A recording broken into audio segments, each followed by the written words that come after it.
नमस्ते दोस्तों, यात्रा पदचिन्ह चैनल में आपका बहुत बहुत स्वागत है। आज के इस सफर में हम आपको एक ऐसे रहस्यमयी और खूबसूरत देश की यात्रा पर ले जा रहे हैं जिसे कभी 10 लाख हाथियों का देश कहा जाता था। हम बात कर रहे हैं लाओस की। इस वीडियो में हम लाओस की संस्कृति, इतिहास, प्राकृतिक सुंदरता और कुछ ऐसे अनसुने रहस्यों के बारे में जानेंगे जो आपको हैरान कर देंगे।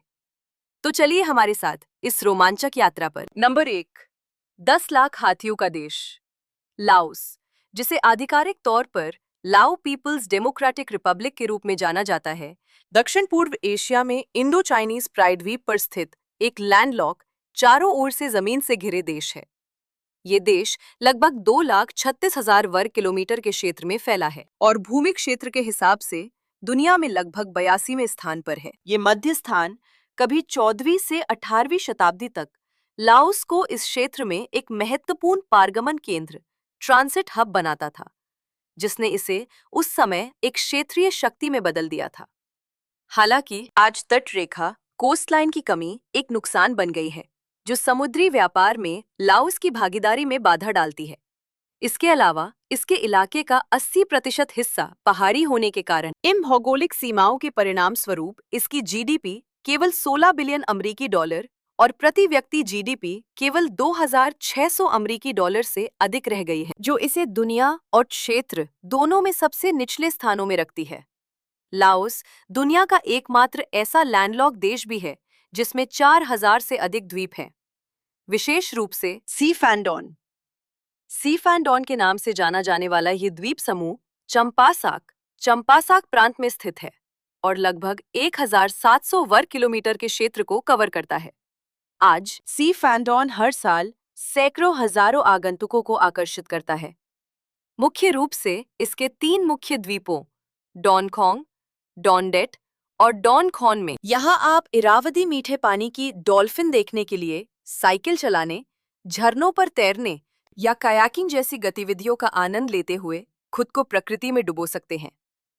यदि आप सी फैंडोन जाने की योजना बना रहे हैं, तो ध्यान रखें कि मई से अक्टूबर तक लाओस में बारिश का मौसम होता है और इस अवधि के दौरान मेकान नदी क्षेत्र के 50% हिस्से तक बाढ़ ला सकती है। ऐतिहासिक रूप से देश की स्थापना राजा फांगुम द्वारा की गई थी और इसे लानझांग कहा जाता था, जिसका अर्थ है 10 लाख हाथियों का देश। वास्तविकता में आज पूरे देश में 1,000 हाथी भी नहीं है।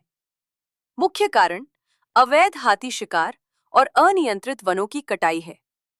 राजा फांगुम को शायद ये जानकर खुशी नहीं होगी कि उनके वंशजों ने 10 लाख हाथियों की उपाधि को 1000 गुना अतिशयोक्ति में बदल दिया है। लाओ संविधान में मान्यता प्राप्त आधिकारिक भाषा लाओ है, जो थाई भाषा के साथ 80% तक समानता रखती है, जिससे दोनों देशों के बीच संचार बहुत सुविधाजनक हो जाता है। यदि आप एक पर्यटक हैं जो भाषा की बाधाओं को लेकर चिंतित हैं, तो राजधानी वियंतियन जाने का प्रयास करें, जहां अंग्रेजी और फ्रेंच काफी आम तौर पर बोली जाती हैं। क्या आप कभी लाओस गए हैं? यदि आपको लगता है कि आप भविष्य में वापस आएंगे या यात्रा करेंगे, तो नंबर 1 के साथ कमेंट करें। नंबर 2, लाओस में वर्जनाएं। यदि आप लाओस की यात्रा करने की योजना बना रहे हैं, तो कुछ सांस्कृतिक प्रथाएं और परंपराएं हैं जिन्हें आपको गलतफहमी या स्थानीय लोगों को नाराज करने से बचने के लिए जानना चाहिए। सबसे पहले, एक भिक्षु को छूना, विशेष रूप से महिलाओं के लिए, पूरी तरह से वर्जित माना जाता है। लाओ बौद्ध समाज में भिक्षुओं का बहुत सम्मान किया जाता है, इसलिए विपरीत लिंग के साथ किसी भी शारीरिक संपर्क को उन्हें अपवित्र करने के रूप में देखा जा सकता है। इसके बजाय जब आपको कोई वस्तु या भेंट सौंपने की आवश्यकता हो, तो आपको सम्मान दिखाने के लिए किसी पुरुष को मध्यस्थ के रूप में कार्य करने के लिए कहना चाहिए। इसके अलावा लाओस में सार्वजनिक रूप से स्नेह का प्रदर्शन बहुत सीमित है। स्थानीय लोग सार्वजनिक रूप से गले मिलने, चूमने या शारीरिक अंतरंगता दिखाने जैसी हरकतों को लेकर सख्त हैं। विदेशियों के लिए नियम और भी सख्त हैं। यदि आप कानूनी रूप से विवाहित हुए बिना किसी स्थानीय व्यक्ति के साथ यौन गतिविधि में संलग्न होते हैं, तो आपको 5,000 अमेरिकी डॉलर तक का जुर्माना, निर्वासन और 1 साल के प्रवेश प्रतिबंध का सामना करना पड़ सकता है। आपको महिलाओं को अनुचित तरीके से चिढ़ाने या उनसे हाथ मिलाने से भी बचना चाहिए, क्योंकि इससे परेशानी हो सकती है या पुलिस द्वारा पूछताछ की जा सकती है। जब आप तो पालन करने के लिए बहुत विशिष्ट शिष्टाचार नियम भी होते हैं। लाओ लोगों का मानना है कि प्रवेश द्वार की ओर सिर करके सोने से दुर्भाग्य आ सकता है और परिवार के स्वास्थ्य पर नकारात्मक प्रभाव पड़ सकता है। घर के चारों ओर घूमते समय आपको अपने पैर पटकने से बचना चाहिए, क्योंकि ऐसा माना जाता है कि इससे घर में कलह होती है। भोजन के दौरान कटोरे या बर्तनों को थपथपाना या बजाना सख्त मना है, क्योंकि इसे अभद्र माना जाता है और लोक मान्यता में बुरी आत्माओं को आकर्षित कर सकता है और मेजबान के लिए दुर्भाग्य ला सकता है। इन शिष्टाचार नियमों से परे लाओ लोग कुछ असामान्य मान्यताओं को भी मानते हैं जो पीढ़ियों से चली आ रही हैं। उदाहरण के लिए, वे बुधवार को या शाम को बाल काटने या दाढ़ी बनाने से बचते हैं और वे गुरुवार को बाल धोने से परहेज करते हैं। वे वाहन के हॉर्न के उपयोग को सीमित करने में भी विश्वास करते हैं। 85% तक लाओ लोग हॉर्न को मोटरबाइक या कार का सबसे अनावश्यक हिस्सा मानते हैं। नंबर 3, लाओ महिलाएं और विवाह में चुनौतियां। जब आप मेकांग नदी के किनारे प्राचीन गांवों या बाजारों में टहलते हैं, तो लाओ महिलाओं की कोमल सुंदरता निश्चित रूप से आपको आकर्षित करेगी। आप उन्हें सिन नामक पारंपरिक स्कर्ट पहने हुए देखेंगे, जो कूल्हों से चिपकी होती है और टखनों तक फैली होती है। वे अपनी सादगी के लिए भी जानी जाती हैं। अक्सर महंगे सौंदर्य प्रसाधनों के बजाय केसर और नारियल के तेल जैसे प्राकृतिक सौंदर्य उपचारों का चयन करती हैं। अन्य एशियाई देशों की अधिकांश महिलाओं की तरह उन्हें भी शालीन और शांत स्वभाव का होना सिखाया जाता है। लाओ महिलाएं आसानी से शर्मीली हो जाती हैं और उनके शर्माने के भाव किसी भी पुरुष का दिल जीत सकते हैं। इस विशेषता के कारण प्यार को अक्सर गुप्त रूप से व्यक्त किया जाता है। कभी-कभी केवल एक नजर, चिपचिपे चावल स्टिकी राइस का एक छोटा सा बंडल या कलाई पर बंधा एक सफेद धागा उस व्यक्ति के प्रति स्नेह व्यक्त करने के लिए पर्याप्त है जिसे वे पसंद करती हैं। यदि आपको ऐसा धागा मिलता है तो बधाई हो, आप कोई खास बन गए हैं। हालांकि वे अपने परिवारों और भागीदारों के प्रति समर्पित देखभाल करने वाली पत्नियां बनती हैं, लेकिन 18 से 30 वर्ष की आयु की 35% लाओ महिलाओं ने कभी शादी नहीं की है। हालांकि एक दुर्भाग्यपूर्ण खबर है, लाओ सरकार विदेशियों और स्थानीय महिलाओं के बीच विवाह को सीमित करने के लिए नियमों को सख्त कर रही है। नए नियमों के तहत एक लाओ महिला से शादी करने के इच्छुक विदेशी को लाओस में कम से कम 3 लगातार महीनों तक रहना होगा और एक साफ पृष्ठभूमि साबित करने के लिए कई व्यक्तिगत दस्तावेज प्रदान करने होंगे। इसके अलावा अनुमोदन प्रक्रिया में महीनों लग सकते हैं, यहाँ तक कि 1 साल तक भी। यहाँ तक कि अगर सभी शर्तें पूरी हो जाती हैं, तब भी सरकार इन पारंपरिक महिलाओं को देश में बनाए रखने के लिए आपके और आपके साथी के बीच विवाह से इनकार करने का अधिकार सुरक्षित रखती है। हालांकि लाओ सरकार की स्थिति समझ में आती है, जिसकी आबादी केवल लगभग 7.8 मिलियन 78 लाख है और पुरुष महिला अनुपात लगभग बराबर है। महिलाओं को बनाए रखने से लिंग संतुलन बनाए रखने में मदद मिलती है। इसके अलावा विदेशी विवाह प्रबंधन में कमियों को दूर करने के लिए ये सख्त शर्तें पेश की गई थीं, जिनका मानव तस्करी नेटवर्क द्वारा लाओ महिलाओं को चीन, मलेशिया, म्यांमार और थाईलैंड भेजने के लिए शोषण किया गया था। वहां उन्हें यौन सेवाओं या अन्य अवैध गतिविधियों के लिए मजबूर किया गया था। रेडियो एशिया के अनुमानों के अनुसार सरकार हर साल कम से कम 150 पीड़ितों को बचाती है और सीमावर्ती क्षेत्रों में कानूनी उल्लंघन के लिए लगभग 400 विदेशियों को गिरफ्तार करती है। नंबर 4, लचीले रेजिलिएंट लाओ लोग। लाओस मानव इतिहास में विदेशी आक्रमणों के खिलाफ प्रतिरोध के सबसे लचीले इतिहास वाले राष्ट्रों में से एक है। मध्ययुगीन युग के बाद से उन्हें 4 से अधिक शताब्दियों तक थाईलैंड और म्यांमार के आक्रमणों से लगातार लड़ना पड़ा। फ्रांसीसी औपनिवेशिक काल के दौरान वो भावना और भी स्पष्ट हो गई। एक उल्लेखनीय उदाहरण बोलाविन पठार में लाओ लोगों और फ्रांसीसियों के बीच की लड़ाई थी।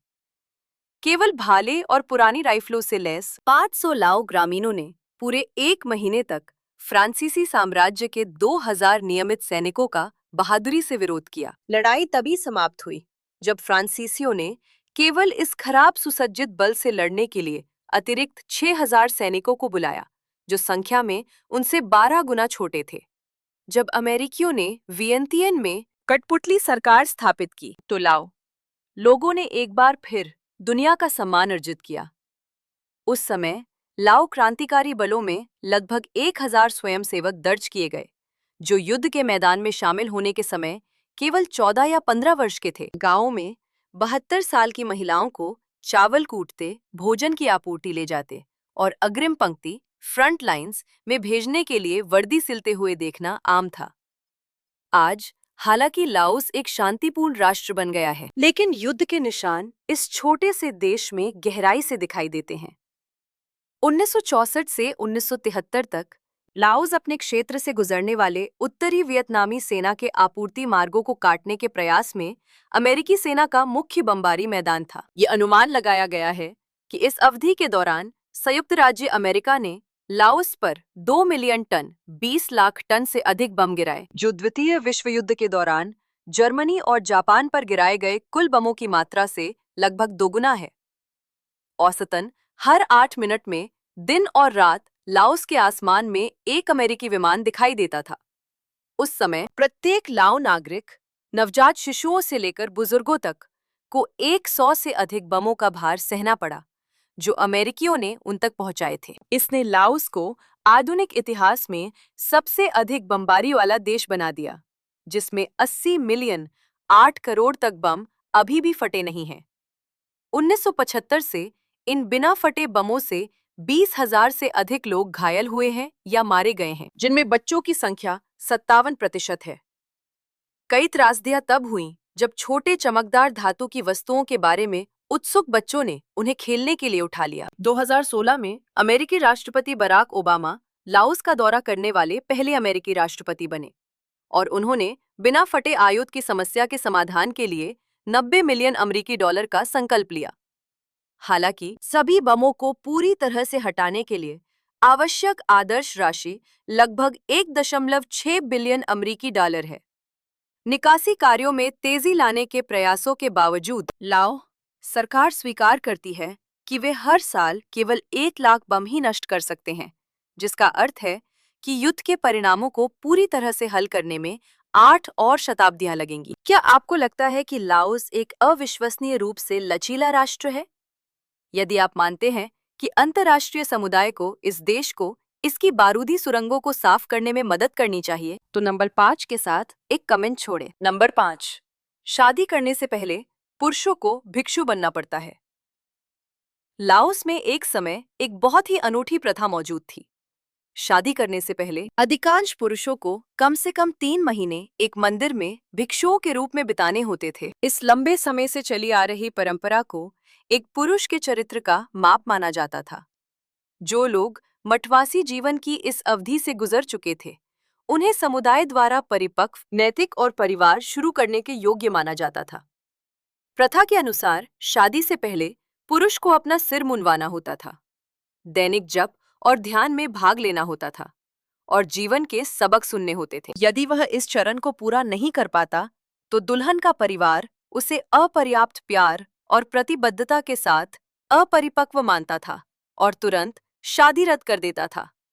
उनके लिए सभी दुख इच्छा से आते हैं और खुद को इससे शुद्ध करके एक आदमी वफादार रह सकता है, परिवार की खुशी की रक्षा कर सकता है और अपने बच्चों के लिए पुण्य संचित कर सकता है। आज ये प्रथा धीरे धीरे लुप्त हो रही है और कई युवा मानते हैं कि खुशी और सफलता बुद्ध की मदद पर निर्भर रहने के बजाय व्यक्तिगत प्रयास के माध्यम से अर्जित की जानी चाहिए। हालांकि कुछ दृष्टिकोणों का तर्क है कि इस परंपरा का पतन वह कारण है जिससे लाओस में घरेलू हिंसा में तेजी से वृद्धि हुई है।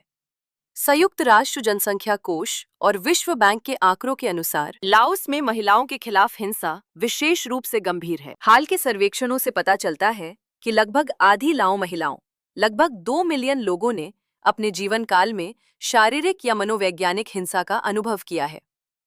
चिंताजनक रूप से 40% से अधिक महिलाओं ने अपने पति या साथी से हिंसा का सामना किया है। फिर भी कई लाओ महिलाओं के पास खुद को बचाने के साधन या जागरूकता की कमी है। रिपोर्टों से ये भी पता चलता है कि दुर्व्यवहार का अनुभव करने वाली 54% महिलाएं चुप रहना चुनती हैं, कोई मदद नहीं मांगती हैं और ये मानती हैं कि ये शादी में अपरिहार्य, अनअवॉइडेबल है। सौभाग्य से लाओ सरकार और अंतर्राष्ट्रीय संगठनों ने इस मुद्दे की गंभीरता को पहचाना है। 2021 में लाओस ने महिलाओं और बच्चों के लिए एक परामर्श हॉटलाइन शुरू की, जो पीड़ितों के लिए मनोवैज्ञानिक और कानूनी सहायता प्रदान करती है। स्वास्थ्य मंत्रालय ने हिंसा से बचे लोगों के लिए शारीरिक और मानसिक दोनों तरह की देखभाल प्रदान करने के लिए विशेष चिकित्सा सेवा इकाइयां भी स्थापित की।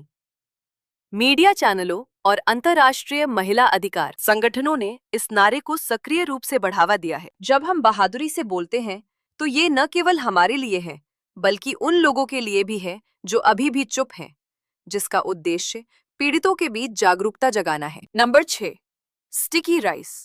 स्टिकी राइस का शौक। लाओस में वर्तमान में दुनिया में प्रति व्यक्ति सबसे अधिक स्टिकी राइस की खपत होती है, जो प्रति व्यक्ति प्रति वर्ष औसतन 171 किलोग्राम है। ये आंशिक रूप से नियमित चावल की तुलना में स्टिकी राइस को अधिक बार खाने की पाक संस्कृति के कारण है, लेकिन काफी हद तक उनकी बियर पीने की संस्कृति से जुड़ा है। पेय पदार्थों में बियर राष्ट्रीय ब्रांड है, जिसकी कभी बियर एडवोकेट, रेट बियर और टाइम पत्रिका जैसे प्रतिष्ठित प्लेटफॉर्मों द्वारा अत्यधिक प्रशंसा की गई थी। CNN ट्रैवल और BBC ट्रैवल जैसे प्रसिद्ध ट्रैवल मीडिया ने तो इसे दुनिया की सबसे अच्छी बियर और दक्षिण पूर्व एशिया में जरूर आजमाने वाली मस्ट ट्राई चीज बताया है। बियर लाओ को जर्मनी से आयातित हॉप्स और खमीर के साथ बनाया जाता है, लेकिन जो चीज इसे खास बनाती है वो है स्थानीय चमेली चावल, जैस्मिन राइस। ये चमेली के फूलों के समान अपनी हल्की नाजुक सुगंध के लिए प्रसिद्ध है। कई अन्य बियर की तरह बहुत कड़वी या मीठी नहीं।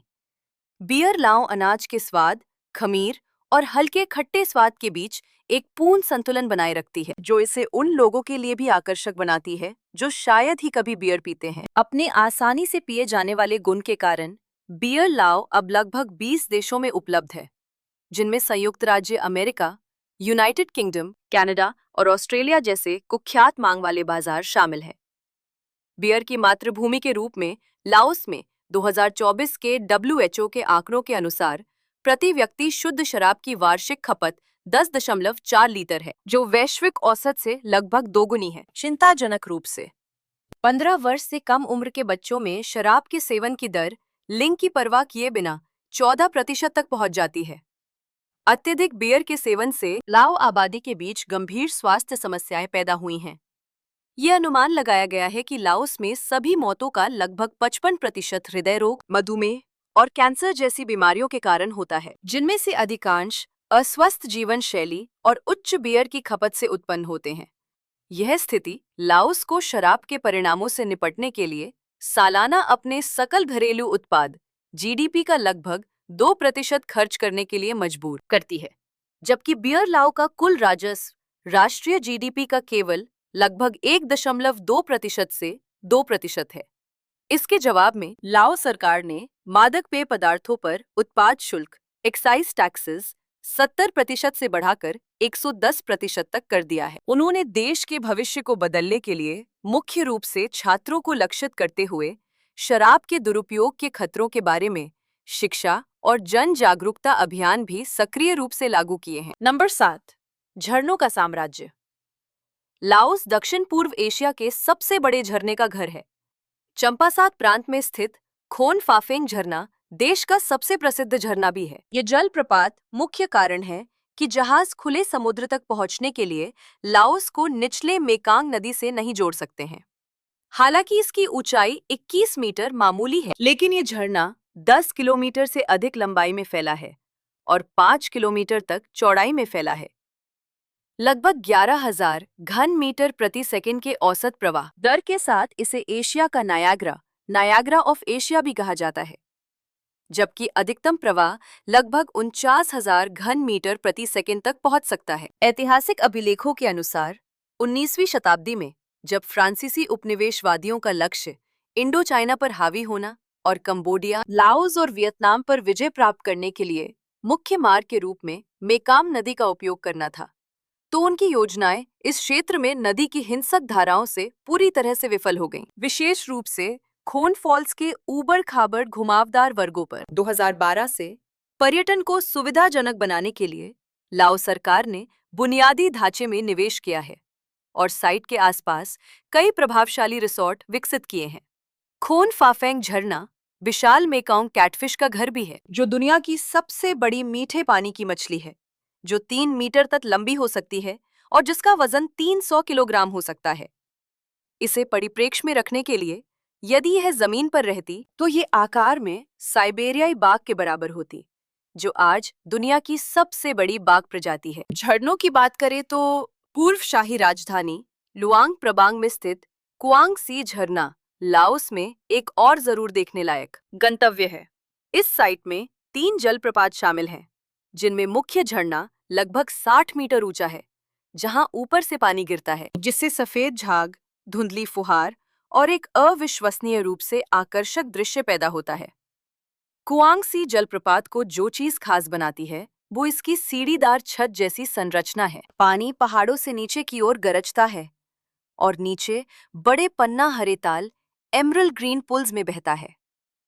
इस क्षेत्र में साल भर ठंडा नम मौसम रहता है और स्थानीय अधिकारियों द्वारा सक्रिय रूप से इसकी रक्षा की जाती है, जिससे इसकी वनस्पतियां, जीव और परिदृश्य स्वाभाविक रूप से और विविध रूप से पनपते हैं।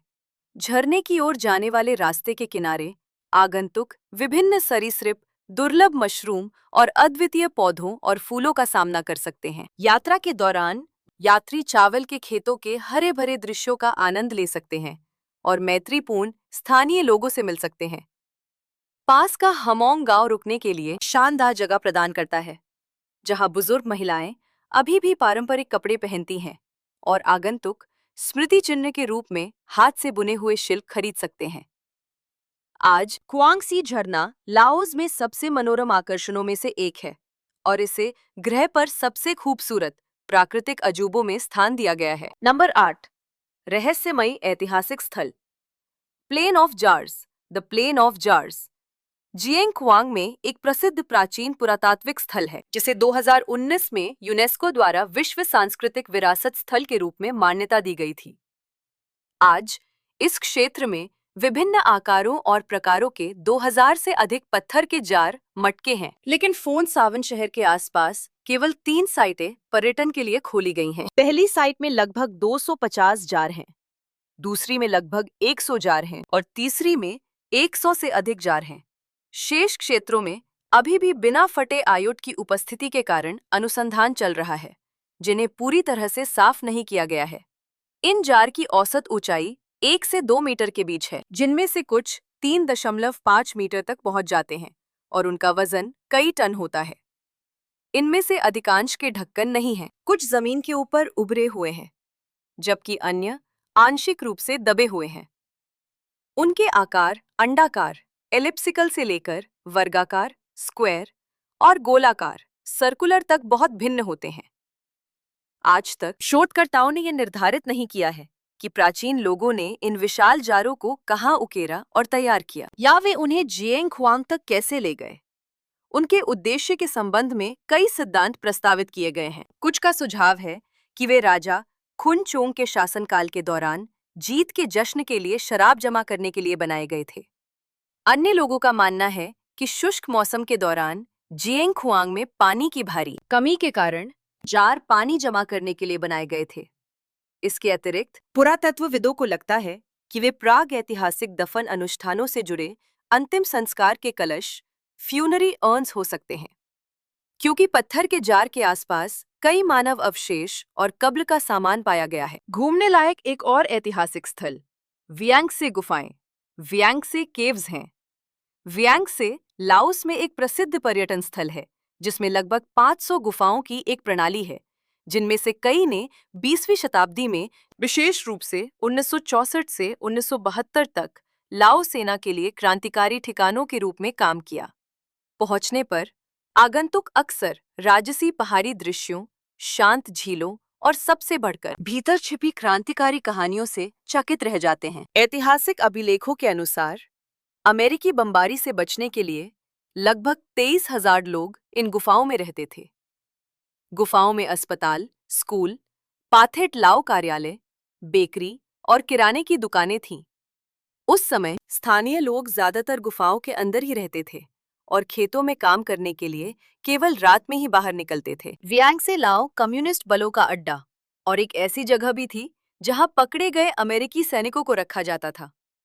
वियतनामी सीमा से इसकी निकटता के कारण साजो सामान और राजनीतिक समर्थन प्राप्त करना आसान हो गया। हाल के वर्षों में वियांगसे में पर्यटन तेजी से लोकप्रिय हुआ है, जो घरेलू और अंतर्राष्ट्रीय दोनों आगंतुकों को आकर्षित करता है। लाओस सरकार गुफाओं को बढ़ावा देने की योजना बना रही है ताकि पर्यटकों को लगभग बरकरार संरक्षित एक क्रांतिकारी अड्डे का पता लगाने का अवसर मिल सके। नंबर 9, लाओस में नाइट लाइफ। जब शांतिपूर्ण छोटी सड़कों पर सूर्यास्त होता है तो लाओस में नाइट लाइफ अपनी सांस्कृतिक बारीकियों के साथ एक सौम्य दृश्य प्रकट करना शुरू कर देती है। राजधानी वियंतियन में मेकोंग के किनारे रिवरसाइड कैफे टिमटिमाते लैंप से जगमगा उठते हैं, क्योंकि स्थानीय लोग और आगंतुक ठंडी शाम की हवा में पारंपरिक पेय का आनंद लेने और बातचीत करने के लिए इकट्ठा होते हैं। यूनेस्को द्वारा मान्यता प्राप्त शहर लुआंग प्रबांग में रात पुरानी सड़कों पर नरम पीली लालटेन, सांस्कृतिक प्रदर्शन और आरामदायक छोटी भोजनालयों के साथ शांति की भावना लाती है। यद्यपि पैमाने और शैली में भिन्नता है, लेकिन लाओस के शहर एक ही विशेषता साझा करते हैं, नाइट लाइफ, जो शोरगुल वाली नहीं बल्कि मित्रता और शांति से भरी है। स्ट्रीट फूड और नाइट मार्केट लाओ नाइट लाइफ की एक पहचान है। लुआंग प्रबांग नाइट मार्केट या वियंतियन में तालत साओ जैसे बाजार आगंतुकों को पपीते का सलाद, साई ऊ, ग्रिल सॉसेज, सुगंधित स्टिकी राइस और समृद्ध लाओ कॉफी जैसे पारंपरिक व्यंजनों का स्वाद लेने का मौका देते हैं। ये खाने के स्थान न केवल खाने की जगहें हैं, बल्कि मिलने जुलने, घुलने मिलने और जीवन की स्थानीय लय का अनुभव करने की जगह भी हैं। लाओ लोगों को देर से भोजन करने और एक शांत आरामदेह माहौल में भोजन को लंबा खींचने की आदत है, जो बड़े शहरों में अक्सर पाई जाने वाली जल्दबाजी से बहुत अलग है। मनोरंजन के मामले में लाओस के प्रमुख शहर ऐसे अनुभव प्रदान करते हैं जो सरल लेकिन गहराई से आकर्षक हैं।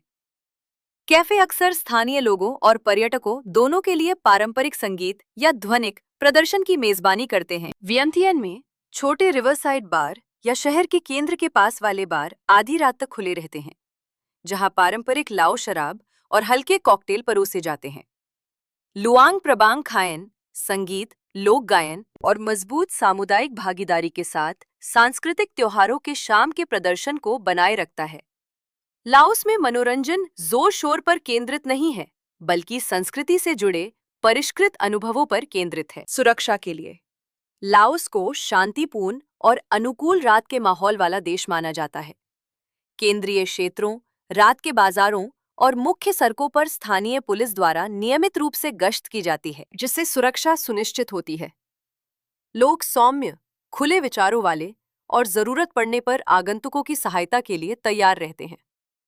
हालांकि पर्यटकों को अभी भी अपने सामान का ध्यान रखना चाहिए और देर रात सुनसान या उपनगरीय क्षेत्रों में अकेले चलने से बचना चाहिए। सुरक्षा, सादगी और मित्रता का संयोजन लाओस को उन लोगों के लिए एक आमंत्रित गंतव्य बनाता है जो परंपरा से समृद्ध नाइट लाइफ का पता लगाना चाहते हैं। नंबर 10, प्रसिद्ध पर्यटन स्थल। लुआंग प्रबांग वह जगह है जहां कई यात्री लाओस में अपनी यात्रा शुरू करना चुनते हैं। सुबह सुबह वे अक्सर पुराने शहर में गूंजने वाली मंदिर की घंटियों की धीमी आवाज के साथ भिक्षुओं के भिक्षा देने के समारोह अल्मासिगिंग सेरेमनी को देखने के लिए भोर से पहले उठते हैं। इसके बाद सुबह के बाजार में घूमने, असामान्य पहाड़ी व्यंजनों का नमूना लेने, फिर मेकोंग के किनारे सवारी करने के लिए साइकिल किराए पर लेने, प्राचीन मंदिरों का दौरा करने और सड़क विक्रेताओं के साथ बातचीत करने का समय आता है।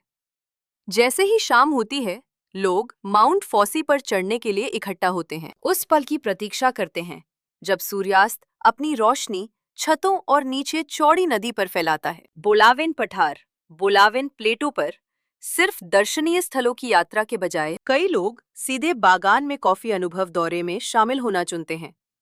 वे पके हुए लाल कॉफी चेरी की कटाई करने, भूसी निकालने, बीन्स को धूप में सुखाने और हाथ से अपने पहले बैच को भूनने में स्थानीय लोगों के साथ शामिल होते हैं। हवा में सुगंध भर जाती है और अनुभव बागान के ठीक बीच में एक गर्म कप कॉफी का आनंद लेने के साथ समाप्त होता है। कुछ समूह जंगल में ट्रैकिंग करना जारी रखते हैं, छोटी धाराओं को पार करके कम ज्ञात झरनों तक पहुंचते हैं, जहां वे तैर सकते हैं और रात भर डेरा डाल सकते हैं। उत्तरी लाओस में नाम ओ नदी पर एक छोटा सा शहर नोंग खियाओ है, जो बाहरी गतिविधियों के लिए प्रसिद्ध है। आगंतुक अक्सर नदी के किनारे क्रूज करने, खड़ी चूना पत्थर की चट्टानों और दूर दराज के गांवों से गुजरने के लिए नावें किराए पर लेते हैं, जहां केवल पानी के रास्ते ही पहुंचा जा सकता है। कई लोग फाडेंग व्यू पॉइंट तक ट्रैक करना चुनते हैं, जहां पूरी घाटी नीचे खुलती है, इससे पहले कि नदी के किनारे साधारण रात के खाने का आनंद लेने के लिए वापस लौटें और बहते पानी की धीमी आवाज सुनते हुए भोजन करें। वांग विएंग उन लोगों के लिए एक स्वर्ग है जो रोमांच विश्राम दोनों पसंद करते हैं। एक सुबह नामसोंग नदी के पार कयाकिंग या जिप लाइनिंग के साथ शुरू हो सकती है। इसके बाद पहाड़ों के गहरे अंदर ठंडी गुफाओं की खोज की जा सकती है। दोपहर में कई समूह ऊपर से पूरी घाटी और चावल के खेतों को देखने के लिए हॉट एयर बलून की सवारी करते हैं। दिन का अंत नदी के किनारे बैठकर खेतों में गूंजती झींगुरों की आवाज के साथ पानी पर सूर्यास्त का प्रतिबिंब देखते हुए होता है। नंबर 11, अनसुलझे रहस्यमय स्थान। चंपासाक प्रांत में स्थित नोंगफा झील, नोंगफा लेक, घने जंगलों और कम ऊंची पहाड़ियों से घिरी एक मीठे पानी की झील है। झील तक पहुंचने के लिए आगंतुकों को घुमावदार कच्ची सड़कों पर यात्रा करनी पड़ती है और फिर छोटे जंगल के रास्तों से चलना पड़ता है। किनारे पर पहुंचने पर कोई भी पानी के ज्वलंत क्रिस्टल स्पष्ट नीले रंग को देखकर चकित रह जाता है, जो एक प्राकृतिक दर्पण की तरह प्रकाश को दर्शाता है। नोंगफा झील का सबसे रहस्यमय पहलू ये है कि इसकी वास्तविक गहराई को सटीक रूप से नहीं मापा जा सकता है। गहराई मापने वाले उपकरणों का उपयोग करने वाली कई शोध टीमों के बावजूद परिणाम अक्सर बहुत भिन्न होते हैं और कोई स्पष्ट रूप से परिभाषित तल नहीं मिलता है। कई स्थानीय लोगों का मानना है कि झील अथाह है। यह इसके पानी के नीचे सो रहे एक विशाल ड्रैगन के बारे में एक किंवदंती से जुड़ा है, जो क्षेत्र की रक्षा करता है। झील का पानी साल भर स्थिर तापमान बनाए रखता है और इसमें पानी के आने या बाहर जाने का कोई स्पष्ट रास्ता नहीं है। कुछ आगंतुक जिन्होंने बीच में तैरने की कोशिश की है, वे बताते हैं कि जैसे ही वे आगे बढ़ते हैं, पानी के दबाव में अचानक बदलाव आता है, जो उन्हें गहराई में गोता लगाने से रोकता है। इस घटना ने नोंगफा को लाओस की सबसे रहस्यमय झीलों में से एक बना दिया है। अगला रहस्यमय स्थान थाम खौन गुफा है, जिसे खौन गुफा के रूप में भी जाना जाता है। ये दुनिया की सबसे बड़ी नदी गुफाओं में से एक है, जिसके कुछ हिस्से 200 मीटर तक चौड़े और छतें लगभग 120 मीटर ऊंची हैं। जो चीज इस जगह को रहस्यमय बनाती है वो ये है कि कोई नहीं जानता कि अंदर का पानी वास्तव में कहां से आता है, क्योंकि आसपास के क्षेत्र में सतह की धाराएं गुफा के भीतर शक्तिशाली नदी बनाने के लिए बहुत छोटी हैं। अंदर गहराई में जाने पर आगंतुकों को ऐसे हिस्से मिलते हैं जहां गुफा शांत भूमिगत झीलों में खुलती है। पानी की सतह इतनी स्थिर है कि ये हर विशाल स्टैलेक्टाइट को पूरी तरह से दर्शाती है। कुछ स्थानों पर प्राकृतिक प्रकाश चट्टान की दरारों से छनकर आता है, जिससे नरम फिरोजा टर्क्वेज किरणें बनती हैं, जो पूरी जगह को पहाड़ों के भीतर छिपे एक गहरे महासागर की तरह महसूस कराती हैं। सर्वेक्षण टीमों ने गुफा के साइड चैनलों का पालन करने का प्रयास किया है, लेकिन मार्ग की अत्यधिक लंबाई और जटिलता के कारण सभी को वापस लौटना पड़ा है। आज तक गुफा प्रणालियों की वास्तविक सीमा का अधिकांश हिस्सा अज्ञात है, जो इसे लाओस के सबसे महान प्राकृतिक रहस्यों में से एक बनाता है। नंबर 12, लाओस के प्रसिद्ध व्यंजन। यदि आप लाओस जाते हैं तो पहला व्यंजन जिसे आप बिल्कुल नहीं छोड़ सकते हैं वो है लार्ब, जो एक प्रसिद्ध और स्वादिष्ट मीट सैलड है। काफिर नींबू के पत्तों, मकरूट लाइम लीव्स और भुने हुए चावल के पाउडर की सुगंध, नींबू के रस के हल्के तीखेपन और ताज़ी मिर्च की हल्की गर्मी के साथ मिल जाती है, जो एक समृद्ध अच्छी तरह से संतुलित स्वाद प्रोफाइल बनाती है। बारीक कटा हुआ बीफ या चिकन सीजनिंग के साथ मैरिनेट किया जाता है, फिर ताज़ी जड़ी बूटियों और पतले कटे हुए शलोट्स के साथ मिलाया जाता है। खाते समय लाओ लोग अक्सर लाब के एक हिस्से को लेटिस के पत्तों या ताज़े पुदीने में लपेटते हैं। इसकी कुरकुरी ताजगी और सुगंधित स्वाद आपको इसे और खाने के लिए प्रेरित करता है। लेकिन लाओ भोजन ऐसे हल्के व्यंजनों तक सीमित नहीं है। एक अनुभव जो अक्सर कई पश्चिमी आगंतुकों को चौंका देता है, वो है प्राकृतिक रूप से काटे गए लार्वा या कीड़ों से बने कुरकुरे तले हुए कीड़े, जिन्हें मसालेदार बनाकर सुनहरा और कुरकुरा होने तक तला जाता है। विशिष्टता इस तथ्य में निहित है कि यह लाओ लोगों के लिए एक परिचित प्रोटीन स्रोत है, लेकिन पश्चिमी मेहमानों के लिए कीड़े खाने का दृश्य और अवधारणा अजीब या डरावनी भी लग सकती है।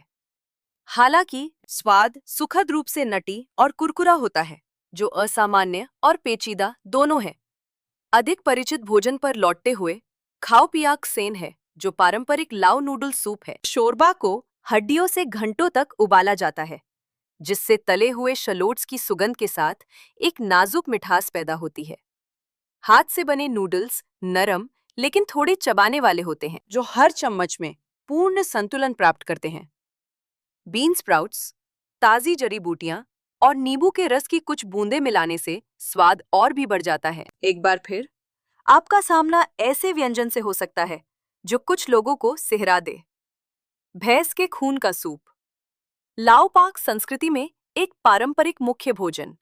हड़ताली और कुछ हद तक चौंकाने वाला तत्व इसके मुख्य घटक हल्दी, अदरक और मिर्च जैसे विशिष्ट मसालों के साथ पकाए गए ताज़ा भैंस के खून में निहित है, जिसके परिणाम स्वरूप एक असामान्य रंग और तीव्र स्वाद वाला व्यंजन बनता है। उन लोगों के लिए जो अपरिचित है, सामग्री स्वयं और मेज पर गहरा लाल रंग काफी चुनौतीपूर्ण हो सकता है। अंत में वह व्यंजन जो लाओस के भोजन का प्रतीक बन गया है, वो है तुम मखोंग या कच्चे पपीते का सैलेड। ये सिर्फ भोजन नहीं, बल्कि एक सांस्कृतिक कहानी भी है। कटे हुए हरे पपीते को मिर्च, लहसुन, खट्टी मीठी मछली की चटनी और स्थानीय तार के गुड़, पाम शुगर के साथ मिलाया जाता है। पपीते का तीखापन, हल्की मिठास और कुरकुरापन हर किसी को एक और बाइट खाने पर मजबूर कर देता है। स्टिकी राइस या ग्रिल्ड मीट के साथ परोसा जाने वाला ये व्यंजन लाओस की प्राकृतिक भूमि और लोगों के बीच संबंध का प्रतीक बन गया है। नंबर 13, अनोखे त्योहार जो पर्यटकों को जानने चाहिए। लाओस सांस्कृतिक रंगों और अनूठे रीति रिवाजों से भरे कई त्योहारों वाला एक परंपरा समृद्ध देश है। सबसे पहले उल्लेख किया जाने वाला बुन पाई में है, जो मध्य अप्रैल में देश भर में आयोजित किया जाता है। 3 दिवसीय उत्सव के दौरान लोग दुर्भाग्य को दूर करने के लिए बुद्ध स्नान अनुष्ठान करते हैं। इसके बाद सड़कों पर खुशी से पानी फेंका जाता है, एक ऐसी गतिविधि जो शुद्ध करने वाली और अत्यधिक मनोरंजक दोनों है। परिवार नए साल में शांति की प्रार्थना करने के लिए पूर्वज पूजा समारोह आयोजित करते हैं, धूप जलाते हैं और उपहार चढ़ाते हैं। उत्सव का माहौल पारंपरिक नृत्यों, स्टिकी राइस पकाने की प्रतियोगिताओं और मजेदार लोक खेलों जैसी लोक गतिविधियों से भरा होता है, जिससे बुन पाई न केवल एक आध्यात्मिक घटना बन जाता है, बल्कि एक सामुदायिक उत्सव भी बन जाता है। इसके बाद अक्टूबर के आसपास बॉन अवाक फासा होता है, जो भिक्षुओं के 3 महीने के एकांतवास के अंत का प्रतीक है।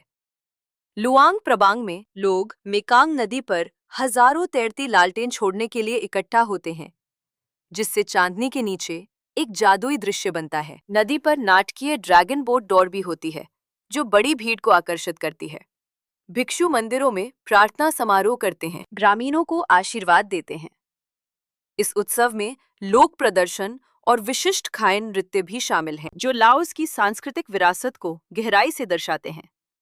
गंभीरता और उत्सव का संयोजन बॉन अवाक फासा को एक न भूलने वाला कार्यक्रम बनाता है। नवंबर में वियंटियन में आयोजित थट लुआंग उत्सव लाओस का सबसे बड़ा और सबसे पवित्र त्योहार है। देश भर से और विदेश से लोग थट लुआंग स्तूप के चारों ओर एक चमकदार सुनहरे जुलूस में शामिल होने के लिए इकट्ठा होते हैं। पूरे आयोजन के दौरान पारंपरिक पोशाक में समूह ढोल और खायन की थाप पर एक साथ नृत्य करते हैं, जिससे एक जीवंत और रंगीन तमाशा बनता है। सोने के प्रसाद समारोह, धर्मार्थ गतिविधियां और जनता के लिए खुली बौद्ध शिक्षाएं भी होती हैं। प्रतिभागी हर जगह बिकने वाले पारंपरिक व्यंजनों का आनंद लेते हैं, खुद को उत्सवमय लेकिन श्रद्धापूर्ण माहौल में डुबो देते हैं। अंत में बॉन बंग फाई, जो मई से जून तक होता है, लाओस के सबसे जीवंत और विशिष्ट त्योहारों में से एक है। स्थानीय लोग विशाल विस्तृत रूप से सजाए गए बांस के रॉकेटों के साथ रॉकेट लॉन्चिंग प्रतियोगिताओं का आयोजन करते हैं। माना जाता है कि गरजते हुए विस्फोट बारिश के लिए एक प्रभावी प्रार्थना है, जो भूमि में उर्वरता लाते हैं। इसके साथ ही जीवंत रॉकेट जुलूस, पारंपरिक शेर नृत्य और क्षेत्रीय खाद्य उत्सव होते हैं। बच्चे और वयस्क दोनों बोरी दौड़, सैक रेस और रस्साकशी, टग ऑफ वॉर जैसे लोक खेलों में भाग लेते हैं, जो उत्सव को उत्साह, ऊर्जा और जीवन से भर देते हैं। नंबर 14, लाओस में रहने की लागत, कॉस्ट ऑफ लिविंग। यदि आप लाओस की यात्रा करने या वहां लंबे समय तक रहने की योजना बनाते हैं, तो रहने की लागत पर शोध करना पहला कदम है, जिसे आप छोड़ नहीं सकते हैं। विशेष रूप से जीवंत राजधानी वियंतियन या सांस्कृतिक विरासत से समृद्ध प्राचीन शहर लुआंग प्रबांग जैसे प्रमुख शहरों में रहने का खर्च आपकी जीवन शैली और विकल्पों के आधार पर काफी भिन्न हो सकता है। शहर के केंद्र में आवास लागत से शुरू करें तो एक छोटे से एक बेडरूम अपार्टमेंट का किराया आमतौर पर 300 से 450 अमेरिकी डॉलर तक होता है। ये मूल्य सीमा उन लोगों के लिए उपयुक्त है जो काम, सुविधाओं और सेवाओं के करीब रहना चाहते हैं। हालांकि यदि आप प्रकृति के करीब एक शांत वातावरण पसंद करते हैं या खर्चों को बचाना चाहते हैं, तो उपनगरीय या बाहरी क्षेत्र केवल 150 से 250 अमेरिकी डॉलर के किराए के साथ एक उचित विकल्प है। ये आपको जीवन की लागत और गुणवत्ता को संतुलित करने में लचीलापन देता है। परिवहन के लिए टुक टुक और मोटर बाइक लाओस में सबसे लोकप्रिय विकल्प हैं। शहर के भीतर टुक टुक की सवारी में आमतौर पर केवल 0.5 से 1 अमेरिकी डॉलर खर्च होते हैं, जो इसे छोटी दूरी की यात्रा के लिए एक किफायती तरीका बनाता है। यदि आप घूमने की स्वतंत्रता पसंद करते हैं, तो प्रतिदिन 5 से 10 अमेरिकी डॉलर में एक मोटर बाइक किराए पर लेना एक सुविधाजनक समाधान है, जो आपको दूर दराज के क्षेत्रों तक पहुंचने और उन आकर्षणों की खोज करने की अनुमति देता है जिन्हें सार्वजनिक परिवहन कवर नहीं कर सकता है। यदि आप आराम और सुरक्षा को प्राथमिकता देते हैं, तो प्रमुख शहरों में टैक्सी और राइड हीलिंग सेवाएं भी अच्छी तरह से विकसित हैं। एक छोटी टैक्सी सवारी की कीमत आमतौर पर 2 से 3 अमेरिकी डॉलर होती है, जो टुक टुक से अधिक महंगी है, लेकिन अधिक आरामदायक और तेज है, खासकर बारिश के दिनों या रात में। यदि आप खुद गाड़ी चलाना चाहते हैं, तो कार किराए पर प्रतिदिन लगभग 30 से 40 अमेरिकी डॉलर में उपलब्ध है, जिसमें ईंधन और अतिरिक्त शुल्क जैसे टोल और पार्किंग शुल्क शामिल नहीं है। लाओस में भोजन विविध और उचित मूल्य वाला है। यदि आप अपने लिए खाना बनाते हैं, तो स्थानीय बाजारों में किराने का सामान खरीदने पर आमतौर पर प्रति माह लगभग 100 से 140 अमेरिकी डॉलर का खर्च आता है। यह एक बजट के अनुकूल विकल्प है, जो आपको ताज़ी स्थानीय सामग्री का आनंद लेने की भी सुविधा देता है। यदि आप बाहर खाना पसंद करते हैं, तो साधारण स्ट्रीट फूड भोजन की कीमत लगभग 1 से 1.5 अमेरिकी डॉलर होती है, जबकि रेस्तरां के भोजन की कीमत सेवा और वातावरण के प्रकार के आधार पर 3 से 6 अमेरिकी डॉलर तक होती है। आवास और भोजन के अलावा आवश्यक उपयोगिताओं, यूटिलिटीज जैसे कि बिजली, पानी, इंटरनेट और फोन सेवाओं पर भी विचार किया जाना चाहिए। उपयोगिता बिल आमतौर पर खपत और घर के आकार के आधार पर 30 से 50 अमेरिकी डॉलर तक होते हैं। हाई स्पीड इंटरनेट की कीमत 15 से 20 अमेरिकी डॉलर होती है, जो काम और ऑनलाइन मनोरंजन के लिए पर्याप्त है। यदि आप लंबे समय तक रहने का इरादा रखते हैं, तो आपको अपार्टमेंट प्रबंधन शुल्क, अपशिष्ट निपटान या प्रशासनिक लागत जैसे अतिरिक्त खर्चों की भी योजना बनानी चाहिए। ये आमतौर पर छोटे होते हैं, केवल कुछ दर्जन अमेरिकी डॉलर, लेकिन यदि इसके लिए बजट नहीं बनाया गया है, तो वे आपकी खर्च योजना को बाधित कर सकते हैं। संक्षेप में, लाओस में आराम से रहने के लिए एक अकेले व्यक्ति को प्रति माह लगभग 450 से 650 अमेरिकी डॉलर का बजट बनाना चाहिए। बुनियादी जरूरतों के लिए लगभग 350 अमेरिकी डॉलर पर जितना संभव हो उतना कम खर्च में रहना, जबकि अधिक अनुभवों और यात्रा के साथ जीवन शैली का आनंद लेने से खर्च 800 अमेरिकी डॉलर या उससे अधिक हो सकता है। नंबर 15, पर्यटकों के लिए यात्रा युक्तियां, ट्रैवल टिप्स।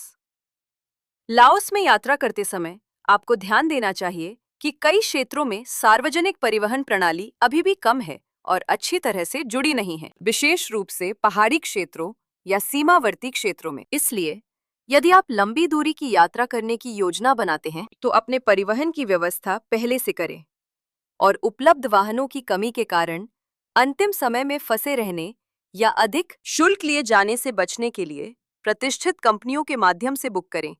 कुछ दूर दराज के क्षेत्रों में, विशेष रूप से फोंगसाली या लुआन नामथा जैसे पहाड़ी प्रांतों में, बिजली और फोन के सिग्नल बहुत कमजोर हैं या पूरी तरह से अनुपलब्ध है। ये न केवल संचार को कठिन बनाता है बल्कि सुरक्षा जोखिम भी पैदा करता है यदि आप समय पर मदद के लिए कॉल नहीं कर सकते। आगंतुकों को बाहरी दुनिया से अस्थायी अलगाव के लिए तैयार रहना चाहिए और पावर बैंक या फ्लैशलाइट जैसी आवश्यक चीजें लानी चाहिए। लाओस में यात्रा करते समय एक उल्लेखनीय सांस्कृतिक बिंदु ये है कि कई गांवों में सामुदायिक जीवन बहुत पारंपरिक है और प्रकृति से निकटता से जुड़ा हुआ है। गांवों का दौरा करते समय आपको स्थानीय रीति रिवाजों का सम्मान करना चाहिए।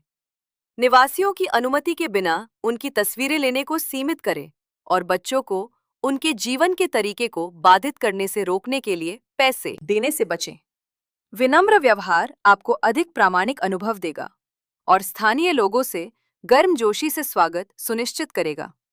क्योंकि लाओस कई बड़ी नदियों के साथ ज्यादातर पहाड़ी है, नाव यात्रा आम है, लेकिन इसमें सुरक्षा जोखिम भी होते हैं। दूर दराज के क्षेत्रों में कुछ नावों में उचित जीवन रक्षक उपकरण या नियमित रखरखाव की कमी हो सकती है।